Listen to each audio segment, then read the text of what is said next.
राजनीति विज्ञान के ऑनलाइन शिक्षण की श्रृंखला में हम आगे शिक्षण करते हैं, आगे बढ़ते हैं।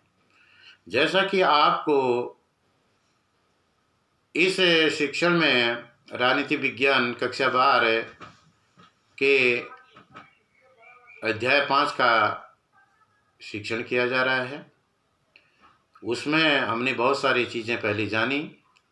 इस शिक्षण को आगे बढ़ाते हुए कुछ प्रश्नों का अध्ययन हम करते हैं। उसमें से कुछ महत्वपूर्ण चीज़ें मैं आपको बताना चाहूँगा। निम्नलिखित नारे में किन नेताओं का संबंध है? जय जवान जय किसान, इंदिरा हटाओ गरीबी हटाओ, ये 3 महत्वपूर्ण बिंदु हैं जिनको नारे हैं जिनको मैं आपको समझाता हूँ, ध्यान से सुनिए। जय जवान जय किसान, ये नारा लाल बहादुर शास्त्री ने दिया था। लाल बहादुर शास्त्री देश के द्वितीय प्रधानमंत्री बने, ऐसा मैंने आपको पहले बताया है, इसके बारे में विस्तार से बताया आपको। तो जब 1964 में लाल बहादुर शास्त्री देश के प्रधानमंत्री बने, उस समय देश की स्थितियां बड़ी विकट थी। चारों ओर से देश समस्याओं से ग्रस्त था, चाहे वो रक्षा का क्षेत्र हो या कृषि का क्षेत्र हो। उसी समय 1965 में देश में युद्ध हो गया और इससे पहले 1962 में चीन के साथ युद्ध हुआ। 1965 में पाकिस्तान के साथ युद्ध हुआ और देश जो है असुरक्षित महसूस कर रहा था और देश की रक्षा का प्रश्न खड़ा हो गया था, कैसे देश की रक्षा करें। और इसका दारोमदार सारा जो भार था वो हमारे जवानों पर था। और इसके अलावा देश में उसी समय भीषण अकाल भी पड़े और देश में खाद्यान्न की बड़ी कमी हो गई थी। तो इससे निपटने के लिए लाल बहादुर शास्त्री जी ने जवानों और किसानों का हौसला बढ़ाने के लिए इस नारे को स्थापित किया।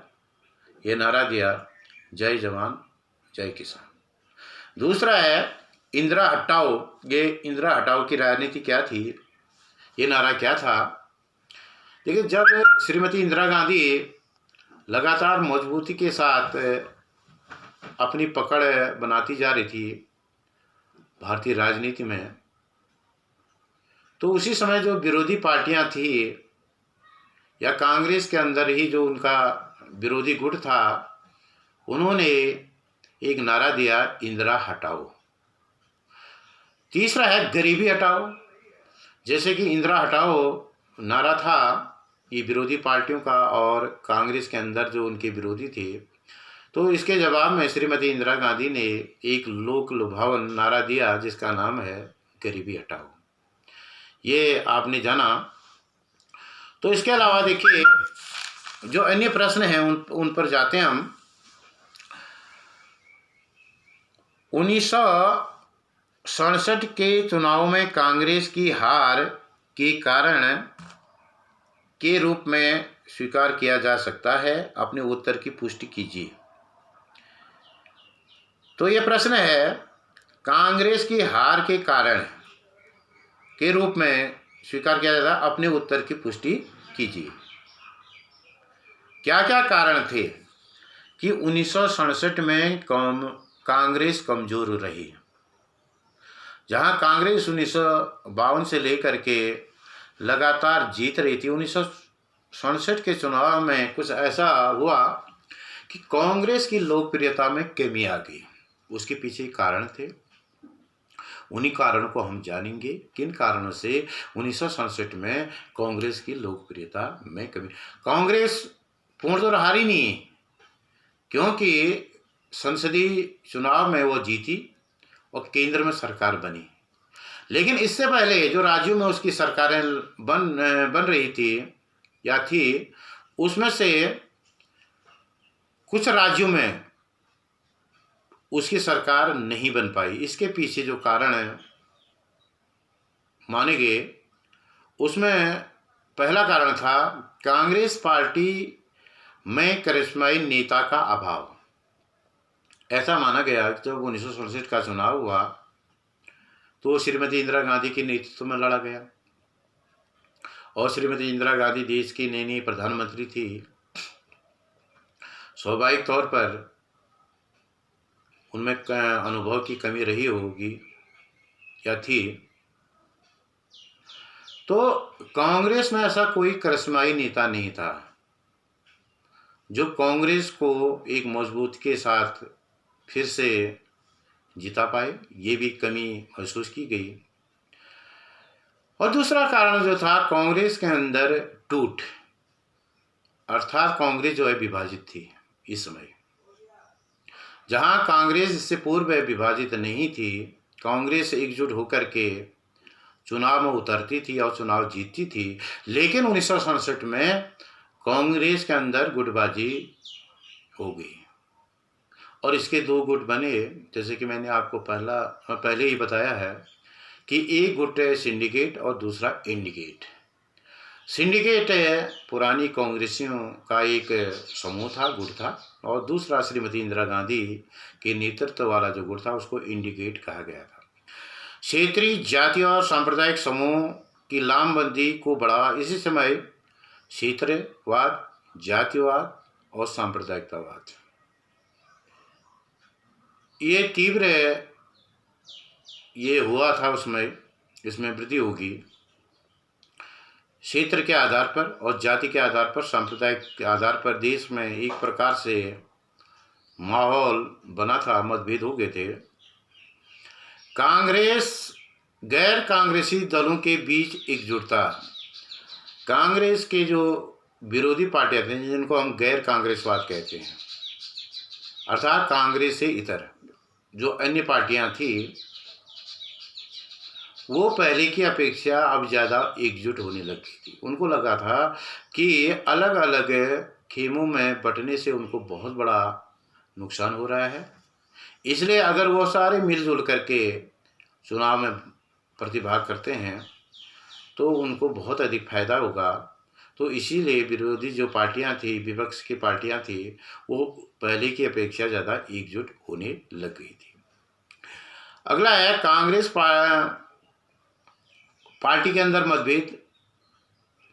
जैसे कि मैंने आपको बताया था, कांग्रेस के अंदर बहुत सारे जो बड़े नेता थे उनकी महत्वाकांक्षा बहुत तीव्र हो गई थी, बढ़ गई थी उन प्रधानमंत्री बनने के लिए, और बड़े नेताओं के बीच मतभेद होने के कारण से कांग्रेस कमजोर हुई। अगला प्रश्न हम जानेंगे इसी पाठ के अंतर्गत, इसको आगे बढ़ाते हुए इसके क्रम में। अगला प्रश्न है 1970 के दशक में इंदिरा गांधी की सरकार किन कारणों से लोकप्रिय हुई। 1970 के दशक में देखिए 1971 का जो चुनाव था, श्रीमती इंदिरा गांधी एक मजबूती के साथ भारतीय राजनीति में उभरी। जैसे कि 1967 में जो लोकप्रियता कांग्रेस की कम हो गई थी, लेकिन श्रीमती इंदिरा गांधी के नेतृत्व में 1971 का जो चुनाव हुआ वो अभूतपूर्व था। श्रीमती इंदिरा गांधी एक भारी अंतर से, भारी बहुमत से चुनाव जीत करके आए। उन्होंने भारतीय राजनीति में अपने आप को स्थापित किया और श्रीमती इंदिरा गांधी के द्वारा कुछ ऐसे कदम उठाए गए जिसका असर सीधे जनता पर पड़ा और जनता ने उनको स्वीकार किया और जनता को लगा श्रीमती इंदिरा गांधी ही देश को एक अच्छा नेतृत्व दे सकती है, और इसी कारण से श्रीमती इंदिरा गांधी की लोकप्रियता बहुत अधिक बढ़ गई। तो उसके पीछे जो कारण थे, जो कदम लोक हित के या लोक कल्याणकारी जो कदम थे श्रीमती इंदिरा गांधी के द्वारा उठाए गए, वो कदम क्या क्या थे उनको जानेंगे। नंबर 1, प्रीवी पर्स को समाप्त करना। देखिए ये प्रीवी पर्स क्या होता है इसको भी जान लीजिए। जैसे कि मैंने पहले पाठ में राष्ट्र के या लोकतंत्र के समग्र प्रमुख चुनौतियां वाले पाठ में मैंने आपको बताया था कि प्रीवी पर्स क्या होता है। प्रीवी पर्स का मतलब क्या है? देखिए, जैसा कि मैंने बताया था आपको, जब देश आज़ाद हुआ तो हमारे देश में बहुत सारी रियासतें थी जिनका भारतीय संघ में विलय किया गया, और जो इनके राजा थे जिनको हम रजवाड़े कहते थे, उन्होंने सहमति के आधार पर या सहमति पत्र पर हस्ताक्षर करके बाहर जो अब उनकी रियासतें थी उनको भारतीय संघ में शामिल कर दिया था। और इसके बाद इसके बदले में उनको जो है एक निश्चित धनराशि प्रतिवर्ष दी जाती थी उनके निर्वाह के लिए, गुजर बसर के लिए। एक सम्मानपूर्वक जो धनराशि थी वो देने का वादा था और वो दिया जा रहा था, जिसका नाम प्रीवी पर्स था। और श्रीमती इंदिरा गांधी ने इसको समाप्त कर दिया। और इसको समाप्त करने के पीछे जो कारण था वो ये था कि इस प्रकार की व्यवस्था जो है समाज में असमानता को बढ़ावा देती है, क्योंकि एक प्रकार से हम आज भी लोकतंत्र में राजशाही का समर्थन कर रहे हैं। इसलिए श्रीमती इंदिरा गांधी ने इस असमानता को समाप्त करने के लिए उन रजवाड़ों को दी जाने वाली जो धनराशि थी उसको समाप्त कर दिया।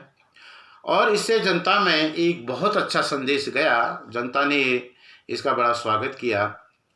बैंकों का राष्ट्रीयकरण, देश में जो बैंक थे वो जनता के हितैषी रहे और जनता के को सुविधा प्रदान करें। इसी को दृष्टि में रख करके श्रीमती इंदिरा गांधी ने देश में बैंकों का राष्ट्रीयकरण किया। राष्ट्रीयकरण का मतलब सरकारी नियंत्रण में उनको लिया गया। भूमि सुधारों की ओर ध्यान, देखिए इसी दशक में श्रीमती इंदिरा गांधी ने भूमि सुधार के अनेक कार्यक्रम किए। जो भूमिहीन वर्ग था उसको भूमि देने का कार्य किया गया, और जिस भूमि में जो किसान खेती करता था उसके नाम से जमीन की गई और जमीन देने का कार्य किया गया। दलित व आदिवासियों के लिए विशिष्ट कार्यक्रम।